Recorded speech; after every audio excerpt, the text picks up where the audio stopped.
Hii ni tanzia na simanzi kubwa sana inayojitokeza katika nchi ya Iran, ila ninaweza nikasema kwamba lawama zote acha ziende kwa rais wa Marekani Donald Trump, ambaye yeye ameweza kujitokeza wazi na kuona kabisa kwamba yeye ni wakati wa kuweza kuisapoti nchi ya Israeli, kitendo ambacho kinafanya viongozi wa nchi ya Iran akiwemo Khamenei akiweza kujificha, na mpaka hivi sasa yani wamejaribu kuweza kumtafuta viongozi wa nchi ya Israel akiwemo Prime Minister Benjamin Netanyahu, ambaye kwa sasa amekuwa akimsakama na kuendelea kuishambulia nchi ya Iran. Naweza nikasema kabisa kwamba yani kama mashambulizi yatakayoendelea kwa hivi sasa kwa nchi ya Israeli kuelekea nchi ya Marekani, yani hata kwa wale reserve lakini pia na active soldier anaojiamini nao rais ama pia kiongozi ambaye ni Masoud Pezeshkian, lakini pia na kiongozi wake pia Mwamba Khamenei, ambao wamekuwa kabisa wakijiamini kabisa kama pengine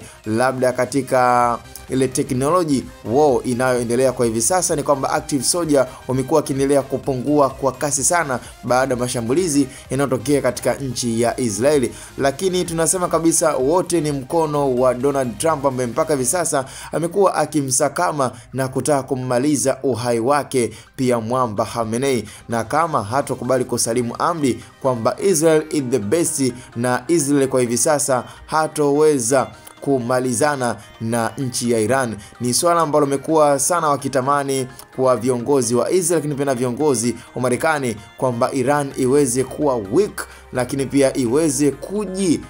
hamanisha na kuweza kusalimu amri kwa nchi ya Marekani na nchi ya Israel. Wanachokitaka ni ule utawala na wanachokitaka ni kuonekana kwamba nchi ya Israel ni kama godfather wa nchi ya Iran, lakini pia wanachokitaka ni kwamba ni kuiona nchi ya Marekani kama ni godfather wa nchi wa Iran, ambapo nafikiri kiuhalisia ni kwamba ni kama kuidominate na kuifanya kwamba nchi ya Iran iendelee kudhoofika na kuonekana ni ndogo, na hata pia katika masuala yao ya kiuchumi ni kuendelea kuizofisha zaidi na zaidi. Lakini katika silaha nzito alizonazo nchi ya Iran mpaka hivi sasa ni labda aweze kupata sapoti katika nchi nyingine, lakini yeye kama yeye kiuhalisia mpaka hivi sasa kinachoendelea ni kwamba Iran haiwezi ikampiga Israel na kuweza kumteketeza na kummaliza, kwa sababu tayari aliyeingilia na kutia mkono ni Marekani, ambaye tunajua kabisa kwamba amekuwa akijimilikisha pia zile silaha za kuweza kumaliza utata wote unaozidi kuendelea.